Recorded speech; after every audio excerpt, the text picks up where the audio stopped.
ఇండియాలో సగం మందికి ఈ వ్యాధి ఉందనే విషయం వారికి అసలు తెలియదు.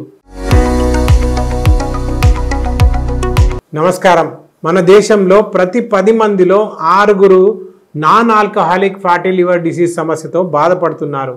అంటే దేశ జనాభాలో సగం మందికి పైగా ఈ సమస్య ఉంది. కానీ దురదృష్టం ఏంటంటే ఈ సమస్యతో బాధపడుతున్నట్లు వారికి కూడా తెలియదు. ఎందుకంటే ఇది ప్రారంభ దశలో గమనించదగ్గ లక్షణాలను చూపించదు కనుక. కానీ జరగాల్సిన నష్టం మాత్రం జరిగిపోతూనే ఉంటుంది.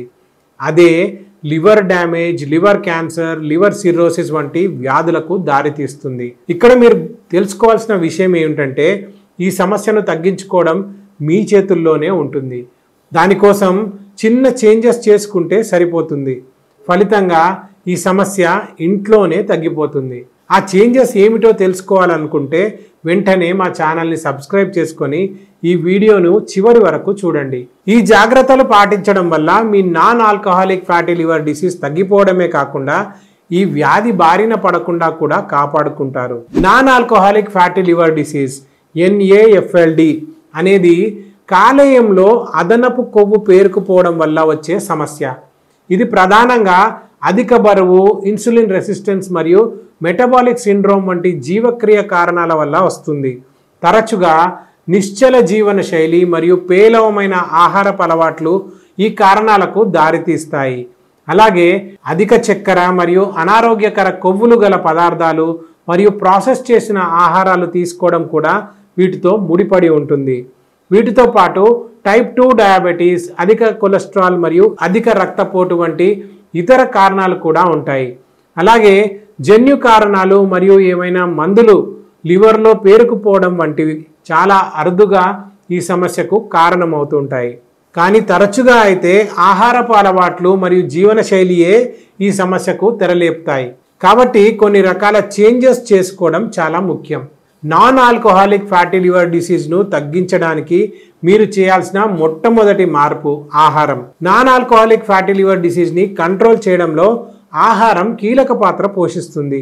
పోషకాలు సమృద్ధిగా ఉన్న ఆహారం తీసుకోవడం, అలాగే అనారోగ్యకరమైన కొవ్వులు, చక్కెరలు, ముఖ్యంగా ప్రాసెస్ చేసిన ఆహారాలకు దూరంగా ఉండడం వల్ల ఈ సమస్యను తగ్గించడంలో సహాయపడుతుంది. కాబట్టి హోల్ ఫుడ్స్ పై దృష్టి పెట్టండి. మీ ఆహారంలో పళ్ళు, కూరగాయలు, తృణధాన్యాలు, లీన్ ప్రోటీన్లు మరియు ఆరోగ్యకరమైన కొవ్వులు పుష్కలంగా ఉండేలా చూసుకోండి. ముఖ్యంగా ఓట్స్ మరియు బ్రౌన్ రైస్ వంటి ఫైబర్ అధికంగా ఉండే ఆహారాలు మీ రక్తంలో చక్కెర స్థాయిలను నియంత్రించడంతో పాటు కాలేయ కొవ్వును కూడా తగ్గిస్తాయి. కాబట్టి తృణధాన్యాలు తీసుకుంటూ ఉండండి. అలాగే ఆరోగ్యకరమైన కొవ్వులను తీసుకోవడం మొదలు పెట్టండి. ఎందుకంటే ఆరోగ్యకరమైన కొవ్వులు కాలేయ వాపును తగ్గిస్తాయి. అలాగే లిపిడ్ జీవక్రియను మెరుగుపరిచి కాలేయ పనితీరుకు మద్దతు ఇస్తాయి. ఈ విధంగా ఆల్కహాలిక్ వ్యాధిని తిప్పికొట్టడంలో సహాయపడతాయి. కాబట్టి అవకాడోలు, సీడ్స్ మరియు నట్స్, ఆలివ్ నూనె ఉండే ఆరోగ్యకరమైన కొవ్వులను ఎంచుకోండి. ముఖ్యంగా సాల్మన్ ఫిష్ మరియు ఫ్లాక్స్ సీడ్స్లో ఉండే ఒమేగా 3 ఫ్యాటీ యాసిడ్స్ మీ కాలేయ ఆరోగ్యానికి మేలు చాలా చేస్తాయి. ఎట్టి పరిస్థితుల్లో మీరు చేసుకోవాల్సిన మార్పు ఒకటి ఉంది. అదేమిటంటే అధిక చక్కెర మరియు ప్రాసెస్ చేసిన పిండి పదార్థాలను పరిమితం చేయండి. వీలైతే మానుకోండి. వీటికి కనుక మీరు దూరంగా ఉన్నారంటే సగం వరకు మీ లివర్ ఆరోగ్యంగా ఉన్నట్టే. ఎందుకంటే ఈ పదార్థాలు లివర్లో కొవ్వు రూపంలో పేరుకుపోవడానికి దోహదం చేస్తాయి. షుగర్ డ్రింక్స్, చాక్లెట్, పేస్ట్రీలు మరియు వైట్ బ్రెడ్ను నివారించండి. కావాలంటే వాటికి బదులుగా చిలగడ దుంపలు మరియు చిక్కుళ్ళు వంటివి చేర్చుకోండి. ఆరోగ్యానికి ఆరోగ్యం, క్రేవింగ్స్ కూడా దూరంగా ఉంటాయి. వీటితో పాటు హైడ్రేటెడ్గా ఉండండి. చాలామంది ఆహారం తినేటప్పుడు తప్ప మిగతా సమయంలో నీటి జోలికి కూడా వెళ్ళరు. కానీ అది ఆరోగ్యానికి అస్సలు మంచిది కాదు. తగినంత హైడ్రేటెడ్గా ఉండటం లివర్ పనితీరుకు మద్దతు ఇస్తుంది. పుష్కలంగా నీరు త్రాగండి. హైడ్రేటెడ్గా ఉండటం కోసం కూల్ డ్రింక్స్ వంటి వాటి జోలికి మాత్రం వెళ్ళకండి. ఇలా మనకి ఉండే చిన్న చిన్న ఆరోగ్య సమస్యలు చాలా వరకు సహజంగానే ఇంట్లో నయం చేసుకోవచ్చు. కాకపోతే ఏ సమస్యకు ఎలాంటి టిప్ వాడాలి అనేది తెలిసి ఉండాలి. ఒకవేళ అలాంటి హెల్త్ టిప్స్ ప్రతిరోజు తెలుసుకోవాలనుకుంటే మా వాట్సాప్ ఛానల్ ఫాలో అవ్వండి. నాన్ ఆల్కహాలిక్ డిసీజ్ తిప్పికొట్టడానికి ఆహారంలో మార్పులతో పాటు మీ జీవన శైలిలో కూడా కొన్ని మార్పులను చేసుకోక తప్పదు. ఉదయం లేవగానే ఒక్కొక్కరికి ఒక్కో అలవాటు ఉంటుంది. ఉదాహరణకి కాఫీ తాగడం, న్యూస్ పేపర్ చదవడం లేదా ఫోన్ పట్టుకోవడం ఇలాంటివన్నమాట. మరి మీకు ఎలాంటి అలవాటు ఉందో కింద కామెంట్ చేయండి. ఒకవేళ మీకు గనక ఇప్పుడు చెప్పినవి ఉంటే వాటిని మానుకొని వ్యాయామం చేయడం ప్రారంభించండి. రెగ్యులర్గా వ్యాయామం చేయడం వల్ల మీ బరువు కంట్రోల్లో ఉంటుంది, బరువు తగ్గుతుంది. దీనివల్ల మీ కాలేయంలో ఉన్న కొవ్వు పేరుకుపోకుండా మరియు ఆరోగ్యంగా కూడా ఉంటుంది. వీడియో ప్రారంభంలో చెప్పుకున్నట్లు మీ సమస్యకు ప్రధాన కారణం అధిక బరువు. ఈ అధిక బరువు కనుక కంట్రోల్లో ఉంటే వ్యాధి తగ్గించుకోవడానికి చేరువలో ఉన్నట్టే. కాబట్టి ప్రతిరోజు కొంతసేపు వ్యాయామం చేయడానికి ప్రయత్నించండి. ఒకవేళ ప్రతిరోజు కుదరదు అనుకుంటే కనీసం వారానికి 5 సార్లు 30 నిమిషాల పాటు వాకింగ్, స్విమ్మింగ్ లేదా యోగా వంటి మితమైన వ్యాయామం చేయాలని లక్ష్యంగా పెట్టుకోండి.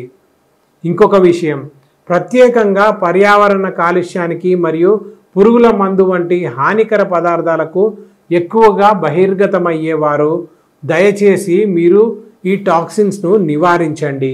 ఎందుకంటే పురుగుల మందులు మరియు పర్యావరణ కాలుష్య కారకాలు non alcoholic fatty liver disease అంటే NAFLDకి దోహదపడతాయి. ఎండోక్రైన్ పనితీరుకు అంతరాయం కలిగించడం, ఆక్సీకరణ ఒత్తిడిని కలిగించడం మరియు కాలేయంలో ఇన్ఫ్లమేషన్కు గురి చేస్తాయి. ఈ విషపూరిత పదార్థాలు కాలేయ జీవక్రియ మరియు నిర్విషీకరణ ప్రక్రియలను దెబ్బతీస్తాయి. కాలేయ కణాలలో కొవ్వు పేరుకుపోవడానికి దారితీస్తుంది. ఈ పర్యావరణ టాక్సిన్లకు ఎక్కువ కాలం బహిర్గతం కావడం వల్ల కాలేయం దెబ్బతింటుంది. కాబట్టి ఇలాంటి వాటికి బహిర్గతం అయ్యే ముందు తగిన చర్యలు తీసుకోండి. నాన్ ఆల్కహాలిక్ లివర్ డిసీజ్ని తగ్గించడానికి ఆయుర్వేదంలో అద్భుతమైన రెమెడీస్ ఉన్నాయి. ఈ మార్పులతో పాటు ఆ రెమెడీస్లు పాటించడం మీ సమస్య నుండి సులభంగా మరియు త్వరగా బయటపడవచ్చు. అవేంటో తెలుసుకోవాలంటే వెంటనే ఛానల్ని సబ్స్క్రైబ్ చేసుకొని వీడియోను చివరి వరకు చూడండి. లివర్ ఆరోగ్యాన్ని మెరుగుపరిచి మీ సమస్యను దూరం చేయడానికి ఆయుర్వేదం సూచించే మొట్టమొదటి రెమెడీ అలోవెరా లేదా కలబంద జ్యూస్. కలబందలో కాలేయంలో పేరుకుపోయిన టాక్సిన్స్ని తొలగించి డీటాక్స్ చేసే గుణాలు ఉంటాయి. ఇవి కాలేయ ఆరోగ్యానికి చాలా మంచివి. కాబట్టి ఉదయం పూట పరిగడుపున 1 లేదా 2 టేబుల్ స్పూన్లు తాజా కలబంద రసం తీసుకోండి. ఇక మీ సమస్యకు ఆయుర్వేదం సూచించే రెండవ రెమెడీ అల్లం టీ. కొన్ని తాజా అల్లం ముక్కలను తీసుకొని 5 నుండి 10 నిమిషాల పాటు నీటిలో మరిగించి ఆ నీటిని తాగండి. అల్లం యాంటీ ఇన్ఫ్లమేటరీ లక్షణాలు మీ లివర్ యొక్క వాపుని తగ్గించి జీర్ణక్రియను పెంపొందిస్తాయి. పైగా లివర్ యొక్క పనితీరు మెరుగుపరచడంలో అద్భుతంగా సహాయపడుతుంది. ఆయుర్వేదం సూచించే మూడవ రెమెడీ ఇండియన్ గూస్బెర్రీ లేదా ఉసిరికాయ. ఉసిరికాయలో ఉండే యాంటీ ఆక్సిడెంట్లు మరియు వైటమిన్ సి కాలేయం దెబ్బతినకుండా కాపాడుతాయి. అలాగే మీ రోగనిరోధక శక్తిని కూడా పెంచుతాయి. కాబట్టి ప్రతిరోజు తాజా ఉసిరికాయను తినండి లేదా ఉసిరికాయ జ్యూస్ని క్రమం తప్పకుండా తాగండి. మీ సమస్యను ప్రభావవంతంగా తిప్పికొట్టడానికి ఆయుర్వేదం సూచించే చివరి రెమెడీ త్రిఫలా పౌడర్. త్రిఫలా అనేది 3 ఆమ్లకి, విభితకి మరియు హరితకి అని పిలువబడే 3 పళ్ళ యొక్క మిశ్రమం. ఇది మరియు దాని నిర్విషీకరణ లక్షణాలకు ప్రసిద్ధి చెందింది. కాబట్టి కాలేయంలో పేరుకుపోయిన వ్యర్థ మరియు విష పదార్థాలను సులభంగా నిర్విషీకరిస్తుంది. అందువల్ల 1 టీ స్పూన్ త్రిఫలా పౌడర్ను గోరువెచ్చని నీటితో కలుపుకొని పడుకునే ముందు తాగండి. ఈ చిన్న మార్పులను కనుక మీరు రెగ్యులర్గా ఫాలో అయితే మీ సమస్య సహజంగానే దూరం అవుతుంది.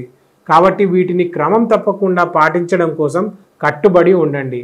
అలాగే ఈ వీడియోని మీ ఫ్రెండ్స్ మరియు రిలేటివ్స్కి షేర్ చేసి వారికి కూడా ఈ సమస్య బారిన పడకుండా కాపాడుకోండి. ఒకవేళ ఏదైనా కాలేయ సంబంధిత సమస్యలతో బాధపడుతూ ఎటువంటి సైడ్ ఎఫెక్ట్స్ లేకుండా శాశ్వతంగా నయం చేసుకోవాలనుకుంటే వర్ధన్ ఆయుర్వేదాను సంప్రదించండి. ఎందుకంటే గత 25 ఏళ్లుగా అన్ని రకాల వ్యాధులకు 7 లక్షల మందికి ఉత్తమమైన ఆయుర్వేద చికిత్సతో మెరుగైన ఫలితాలను అందించిన ఘనత వర్ధన్ ఆయుర్వేద సొంతం. అందుకే ఆలస్యం చేయకుండా మీరు కూడా వచ్చి మీ లివర్ సమస్యను దూరం చేసుకొని మీ ఆరోగ్యకరమైన మరియు సంతోషకరమైన జీవితాన్ని తిరిగి పొందండి. ఇలాంటి హెల్త్ కంటెంట్ మరింత తెలుసుకోవడానికి మా ఛానల్ను సబ్స్క్రైబ్ చేసుకోవడం మర్చిపోకండి.